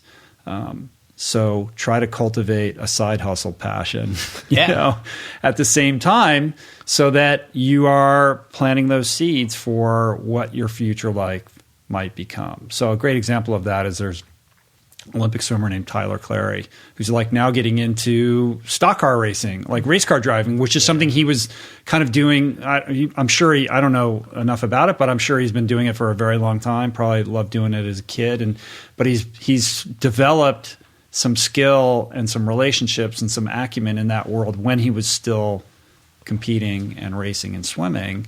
And now he's stepping out and like he's ready to like for this new chapter, right? It's almost like you're paving the way for that along the way. So try to bear that in mind while you're still pursuing that, you know, ultimate like super passion. And I think that gets at the almost misnomer that like in order to be great at something, you have to be 100% all in. Which I don't think holds true, right? It's, well, you're doing that swimming, let's say, okay, be all in at practice. But then you have all this other time of the day, which you can utilize some portion of it to pursue other things that are interesting, that won't take away from swimming. And I think it's almost like this ego thing where we think like, oh, if I'm going to be the best writer in the world, then I only need to write. Yeah. And it has to be like this, and this is all I need to focus on. I know. If that was true, though, then the best athletes would all be like people that live in the woods around where there's no people around them, and the best writers would be people who have no relationships with it. You know what I mean? It doesn't work that way, right? And to Steve's point with the swimming example, thinking about swimming is not the same thing as swimming. Yeah, like when you're in class, when you're hanging out with like thinking about swimming. No. That, like, if anything, they're just going to get in your head. When you're, 21, 22, yeah, you can live in a dorm room and swim like 6 hours a day, and whatever free time you have, you can play video games. And you could do that for a while. But you can't be a professional swimmer at age 30 and still be doing that. No. Exactly. You know what I mean? And this is something I talked with Carrie Welsh Jennings about. Like, how do you... Olympics after Olympics after Olympics after Olympics. Okay, now you're married and now you have kids. It's easy to look at that and say, well, that's distracting me from being the greatest volleyball player of all time. But to mature into a place where you recognize and value the fact that that's actually making you a better athlete because it's making you a more grounded, well-rounded person is a maturation process that is counterintuitive, but absolutely true. You just said that so better than I would have said it, and I was thinking the exact same thing, which is like over time as you age too, I think that you gain some wisdom, and you say a maturation process. That's exactly what it is. I know also to call time out when we're giving advice to these collegiate kids, it's really hard. I often catch myself thinking about the book release, writing when I'm not writing the book. So it's a practice. So it's not like, oh, you now just like turn off the switch. It doesn't work like that. You have to constantly be practicing coming back. The maturation process, I now have a kid. He's 10 months old. Nothing has been better for my ability to be present than Theo. Because like he's just there. It's awesome. It wasn't like that the first 3 months, but now that he's doing stuff and he's like a little dude. Yeah. But it's hard to put into words, and it sounds so cliche, but I've noticed that it's not that the other stuff seems less important. It almost feels more important, but also much easier to turn off and step away from, if that makes sense. And maybe it's just another passion, right? And like parenting and having that relationship. But I do think that as you add more to your life, it actually is all additive. It doesn't necessarily take away from the thing you're doing. Yeah. And you have to get more clear on what it is you're doing and how you're doing it, because you don't have as much luxury when it comes to time. Oh, so well, yeah. And like, by no means is the advice to these college kids, like, go have a child. Like, no, it's like a live-in, he's like a little live-in Zen master, right? It's like you're writing and he cracks the whip and it's like, okay. I mean, I've been on the phone with Steve, I don't know, many times, and it's like, oh, Theo just pooped in the bath. Like, gotta go. Yeah. This ingenious idea will have to wait. All right, you guys. Well, we gotta wrap this up, but I wanna do that by exploring your personal definition of passion for yourself, right? So Steve, if I'm to say, like, well, explain to me can you articulate to me your relationship with passion and what that looks like? Yeah. So I see it. I think it's important to understand that it's not black and white. Okay. So I see it as, for the majority of time, I want to have a healthy, harmonious relationship with passion. But I also want the ability to go deep and to go all in on things. But where I see my relationship right now is I have the awareness to understand when I'm doing that and to pull back out of that when I need to. I like that. But what is it that you're passionate about? Can you put a pin on that? Can I put a pin? So I guess now, like, this might be a little cliche and maybe not super clear, but I like pursuing interesting ideas. So whether it's in coaching and looking at how to help athletes get faster, whether it's in writing and getting these ideas on passion or in peak performance out there, it's exploring interesting ideas that are intriguing enough to me to say, hey, I want to understand this at like a deep level so that hopefully I can convey that information to others to help them understand these things, maybe even better than I do. I like that answer. I thought you were going to say, I mean, the obvious answer is I'm passionate about running, I'm passionate about writing, I'm passionate about helping young athletes achieve their potential. But you really broaden the aperture on it. Yeah, I think that's maybe that maturation you talked about. If you asked me 3-4 years ago, I would have given you that answer.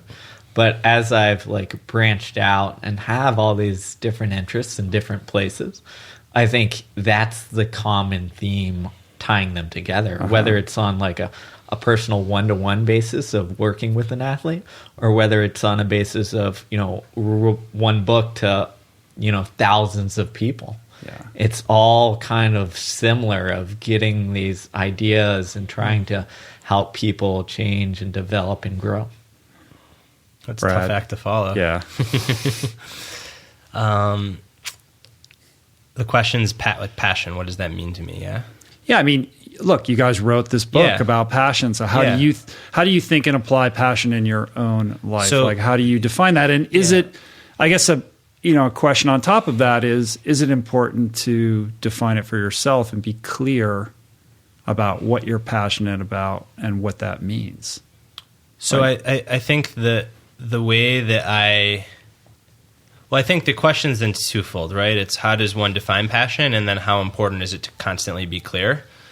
A working definition, and I just jotted this down, that I have is it's really caring about something, knowing that thing might eventually break your heart because you have to move on from it or the tides change, and being okay with it and doing it anyways.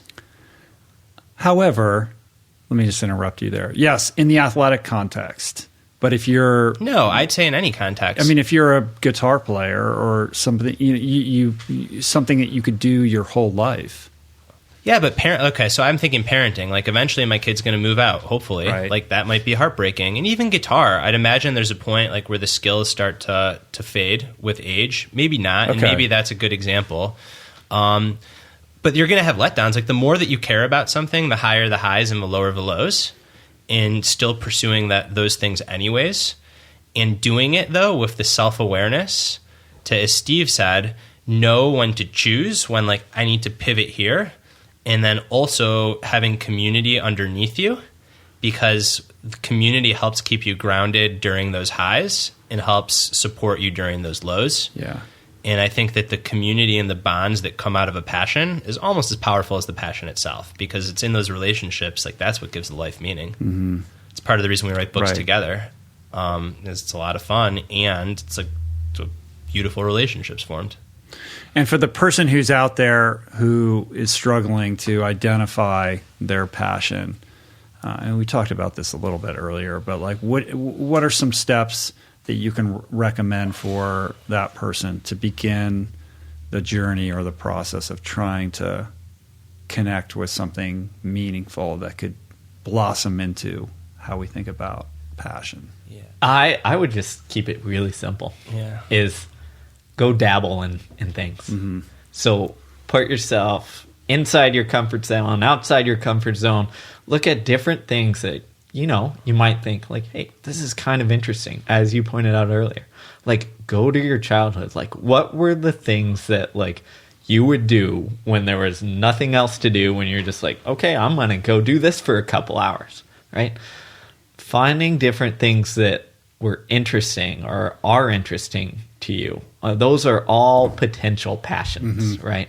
There is no one like, this is the one. All of those things are potentially passions. And the only way you understand if they can, like, have that fan flame to turn into, like, that burning passion that we all know and think about is if you try them, and try them a lot, and see if it cultivates into that. If it has staying power, right? Exactly. I think we all have a lot of self-judgment around these things, like, well, that's silly or stupid, I shouldn't do that, but I think it's important to remove that veil of judgment over yourself.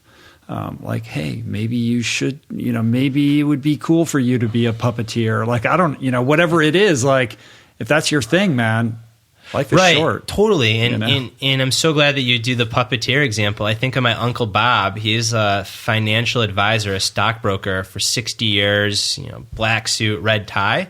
And now he makes beaded jewelry. Uh-huh. And, like, that's his thing. Fine. Like, you don't need to like decide that you're going to be in a rock band. Like, make beaded jewelry. Again, don't be reckless, be financially responsible. But like, there's no definition of success that you should shoot for. And if anything, if you are shooting for some definition of success, as we've discussed, like, you're probably setting yourself up for pain and suffering. Right. So conversely, the next question is, if you are somebody who's blazing a path of passion, what are the warning signs to alert you that perhaps your passion has become a little bit unhealthy? When the pursuit of results starts to become the dominating factor. And not when it's a factor, because, again, unless you've done, like, extensive spiritual training and dissolved your ego, like, it's always going to be a factor. But when it starts becoming the dominating factor, when it's hard to get back to doing the work, or when the work itself no longer feels good, when the work feels like a chore because you're chasing the thing. Mm-hmm. I think that that's one prime example. And then another prime example is when you notice the temptation to cut corners or to cheat. That is a sign that, like, you no longer have self-control. And if you're listening and you're there, don't judge yourself. That's great. You have self-awareness. You're there. Like, course correct. Read the book, get a therapist, talk to a friend. Because recognizing that is actually great, because you've recognized it. It's when you don't recognize it that you get into trouble. Right. Do you have anything to add to that, Steve? Those were great. I don't think I can top those. Yeah. In the writing of the book, was there anything that you came across in the research or the interviews of all the people that you spoke with that was at odds with your thesis going in? I don't even know. Do we have a thesis going in? Well, so that's the thing. Our thesis is like passion is this like weird thing, and maybe it's good, maybe it's bad, maybe it's both, and presumably there's a way to live with it well. Yeah, and I think one of the things that was interesting about this book is going back to the beginning. Like the way this came about was Brad and I sitting in a coffee shop, right, saying, "Hey, this first book is done. Like, we don't have anything to do on this for a month, and like we're here together for a week. Like, what are we going to do?" So we just started these conversations and talking about it. So it's not like we went in with any grand thesis or grand idea. It started as, hey, this is interesting. And then even the writing on the page. So like in our relationship, like I'd say Steve is primary scientist, I'm primary writing, and then we switch. So Steve's like off doing science, and this is before Peak Performance went out, and I'm going to the same coffee shop every single day and like writing stories as if I'm writing this book. And then I'm like, Steve, I've written a bunch. And Steve's like, dude, I have this enormous outline of science. And then we got together and like we traded, and suddenly like there's a book. To square it up. But you're right. We did not set out to write a book on passion. Yeah. We just were doing what felt like we had this time and space. And we were doing what felt natural. And then it became a book. And I think the other part is we were doing... It's very meta. Yeah. Because it's like you followed this thread of passion to write this book about passion, and you did it in the right way because your intention was and it's helped us. Aligned. And again, back to like the no one has their shit figured out. It has helped me. I know it's not like I no longer care about success. I care a lot about success. It's helped me be aware when I'm caring too much about that. And it's given me, the writing of the book is giving me some practices to rein that in. Right. Yeah. Right. And also call each other on it. Right. Yeah. Now that we know this stuff, it's like... You're like, hey, you're manifesting symptoms of this. Yeah. Yeah. Or just, or the opposite. Like, I mean, this might be the OCD tendency in me is I get so in my head, I'm calling Steve, I'm like, dude, am I tweeting too much? Like, is my passion obsessive? Like, am I getting too excited about doing this ritual podcast? And Steve's like, dude, like, chill the fuck out. Like, you're fine. Like, so you're supposed to enjoy this. There's some of that too, right? So like, yeah, we're not saying don't enjoy things. Like, enjoy things, celebrate them, but just like, 51% harmonious and enjoy the success too, because like, it's fleeting, but it's fun when you have it. Right. And it's amorphous, trying to kind of figure out how to think about these ideas that all bump into each other. Like, the idea of balance, like what is balance? Is balance overrated? I mean, that's a conversation, we had years ago, right? Right. And these are like, how does that relate to passion? And what is the value of passion? And what trumps the other, right? And the thing is, it's all this murky soup. Yep. Right. And it is a spectrum. And that's not a gratifying answer in a culture in which we want the very clear cut life hack and, the simple thing that we can like hang our hat on. Yeah. We're, our publisher and agent probably aren't happy with us for not having that single simple hook. That's What's the one idea no one's ever thought of before? Yeah. Right. But like that's what we're trying to deal with reality, right? And all these conversations that we've had, that Brad and I have had, like they're just things we're wrestling with. And that's why this is such an interesting thing is passion is this big blob of amorphous stuff that mixes together, and there's no correct like hack to figure it out. It's just what we realized in this is that there's a lot of different ways to do it, but just kind of be aware of what you're getting into. If you want to go all in, great, do it. But like, be aware that you're doing it. Right. This is what's entailed in this journey. Yeah. Yep. And if you stay in it too long, then this and this might happen. But if you have the self-awareness to understand, like, hey, this is good. This is how you excel. Like, you have to go all in on something that you're passionate about. That's how greatness is created across every discipline. But you need to know when to pull out as well and recalibrate. Yeah. Yep. Fair enough. And I want to know, Steve, in the researching of this book and the writing of this book, how has this impacted your coaching downstream? Like, I asked you specifically about one thing earlier, but like in general, has this informed like your coaching philosophy or how you interact with your athletes? 100% it has. I mean, it's made me, actually, I was reading a book by Percy Sarity, who was a great coach in the 1960s. Mm-hmm. And his book was all in there. He talked all about how intrinsic motivation mattered. But more than anything, he said, I'm training and coaching you to be a better person. And if you're a better person, then you will run faster. And I think with this passion thing, it's very similar. As I'm trying to, now my perspective has changed. It's like the performance will take care of itself, right? As if we do these workouts and do all this stuff, like we're going to get better on there. But the greater good on this is how do we make you have a better relationship with like this activity that you're putting so much effort into? So I see my almost goal now is like, how do I cultivate this like ability for them to have a healthy or a good relationship with running and with themselves? Exactly. Right. Parents, if you're listening, send your kids to Steve. I was going to say, that's where my kid would go. You know? Well, also like coaches need to. Yeah. You should be coaching coaches about how to be better coaches for people's lives as opposed to performance. Like the workout is easy. Yeah. That's the easiest part, right? It's all the messy psychology of like dealing with young people in their formative years. Exactly. It's funny, as a coach, you get trained in the workouts and the physiology, but you get no or little training in the psychology. But that's what matters the most. And the funny thing is, if you look at coaches, like we probably have at the high school and college level, you see your coach more often than you see anybody else. Right. So the ability to impact a kid is much greater for me than some, math or science professor or anybody else. And that responsibility, like, that's pretty big. Yeah. And same when you look at, Brad brought up parents, but like parents have a huge impact on all this stuff. I've seen so many kids come to the collegiate level who have an unhealthy relationship with the sport because, mom and dad, like, right, they're a kid. It can't be their fault at that age. Yeah. Mom and dad put this pressure and these expectations and, this is how this works and you better do this.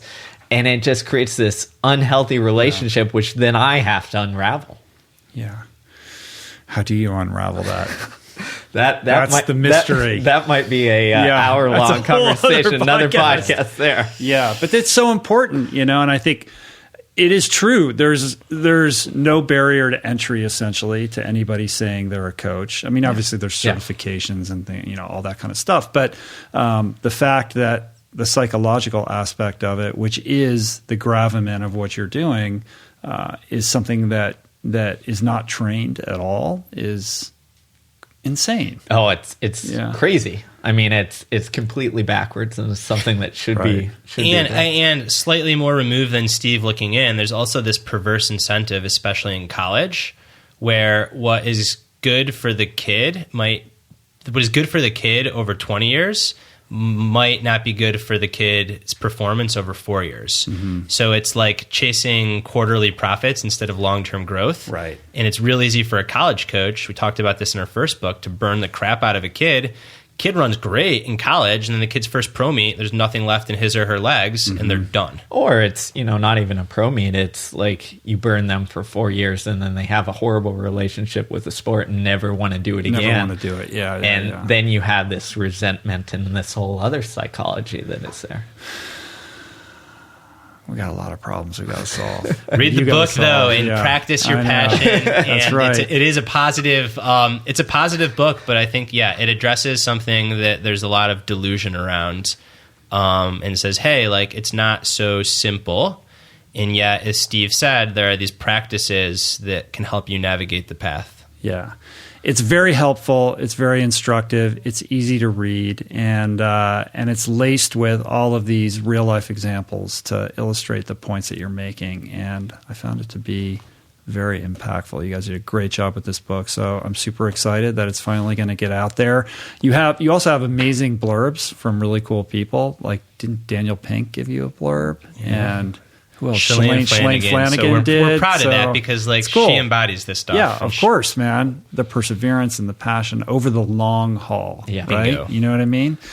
Awesome. So are you guys going to be doing any live events coming up? If people want to come out and see you speak or, get a book signed or anything like that? Yeah, we've got a whole bunch of stuff in Northern California. So the Thursday of launch week, which is Thursday the 21st, we're doing a big event at a cafe called Firebrand, where we'll be talking about the book and signing books. And then Friday and Saturday we'll be at the Oakland Marathon. Awesome. Cool, man. Well, congrats. And come back when you write another book in another 9 months. Yeah, I was going to say. You know what I mean? No, we're working on Ted. If you're listening, Ted's our agent, where he thinks like a book should happen every 5 years. And we're like, nonsense. Like, we're going to die. So he's moved us from every 9 months to every 2 to 3 years. 2 to 3 years? Yeah. So well, it depends on what kind of book. Yeah. I don't know. But there's a lot of research that goes into these books too. So I'd imagine that's pretty time consuming. Yeah, we go all in for a little bit before we come back out, so we get it done. All right. Well, The Passion Paradox, a guide to going all in, finding success, and discovering the benefits of an unbalanced life. That's my favorite part, the benefits of an unbalanced life, because I agree with that wholeheartedly. And you guys did a good job. Thank you so much. Everybody go out and check out the book. It's an easy read. It's short, too. How many pages is it? Just like... Yeah, it's like 160, something like that. So you guys can quickly read it. So, all right, man. Well, much love to you guys and best of luck with everything coming up. If people want to connect with you online, at B. Stulberg. And Steve, you are Steve Magness? Correct. Keep it simple. On Twitter and Instagram and all the like. Yep. All right, man. Peace. Thank you, Rich. Plants.